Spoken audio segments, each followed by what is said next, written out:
আমাদের যারা সমন্বয়ক আছে তাদের সাথে বসে উনি যেন দূরত্ব অতি দূরত্ব 35 করে দেয়।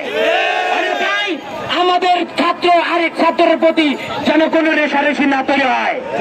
আমি আরেকটি জিনিস বলে আমাদের শহীদ ভাইদেরকে বিনিময় শ্রদ্ধা জানাই।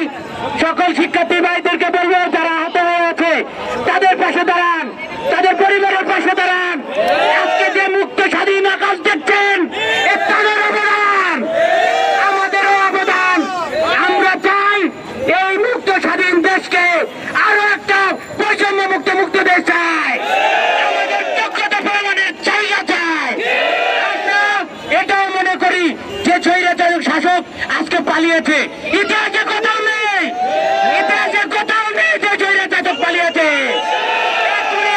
জন্য আমরা কোথাও কোনো কিছু করতে পারি নাই। তারা করেছি 300 আসনের সকল মন্ত্রীদের সাথে বৈঠকে বসছি, কিন্তু কোন আমলারা আমাদের সাথে বসেন নাই। তারা আমাদেরকে আশ্বাস দিয়েছেন ওই খুনি হাসিনার কাছে যা হবে তাই। আজকে উনার কোথায় আছে, উনি কোথায় আছে সাধারণ শিক্ষার্থীরা আজকে খুঁজতেছে। আজকে আপনার পদ্ধতি এরকম হওয়ার কথা ছিল না, আমরা আপনাকে বলার কথা ছিল ভালো কথা, কিন্তু আপনি যা করেছেন এই তরুণ সমাজকে ধ্বংস করে দিয়ে গেছেন। আপনার আওয়ামী লীগের চামচারা চাকরি পেয়েছে, আমার মেধাবীরা ভাই পায় না।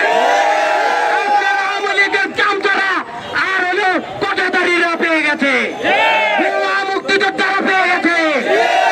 আপনি দেখে যান ছাত্র সমাজের আজকের যে দল, এই দল আগামী সমাবেশে জানিয়ে দেবে বাংলাদেশে কোনো বৈষম্য থাকবে না।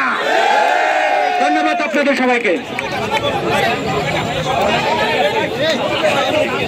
ধন্যবাদ হারুন ভাইকে। আমাদের পেছনে অনেকে সহযোদ্ধা দাঁড়িয়ে আছেন, সবাইকে বলবো আপনারা সমাবেশের সামনে যান, সমাবেশের সামনে যান।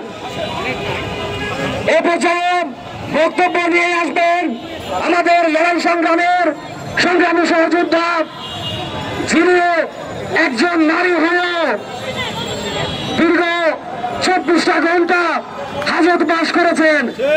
আমাদের নামে দ্বিতীয় যে মামলাটা হয়েছিল সেই দ্বিতীয় মামলায় আমাদের ছেলেদের সাথে 3টা আফু কিন্তু সেই মামলার আসামি করা হয়েছিল।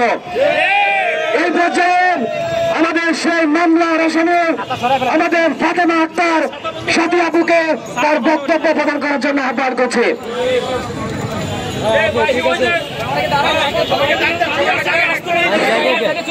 আসসালামু আলাইকুম।